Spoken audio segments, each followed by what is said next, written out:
Good morning mga ka-garden. For today's video kay i-check nato ato ang gimarkot nga rambutan, no? Tanaw nato kung nagamot na ba siya. Yan. Naana jud siya mga gamot mga ka-garden. Dagko na siya. Pwede na guro ni siya putlo nung itanom. So ako din yung gigamit ani guys nga rooting hormone is natural ra. Effective jud ay kayo ang kuan.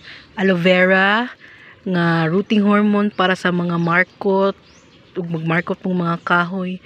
Gimarkot day na ko ni siya last week sa September ug tanawa sa pataron November pa lang 22 pero ang iyang mga ugat na dagko na kay daghan na kaayo. Ang kaning usa siguro daghan na po siguro ni man maklaro guys kay pagka kay akong pagputos pa. Pero kani siya okay na gid kay siya tanawa Wow. Gamay ra gid kay plastic kung gigamit ani guys. Kay experiment ra man gud ni.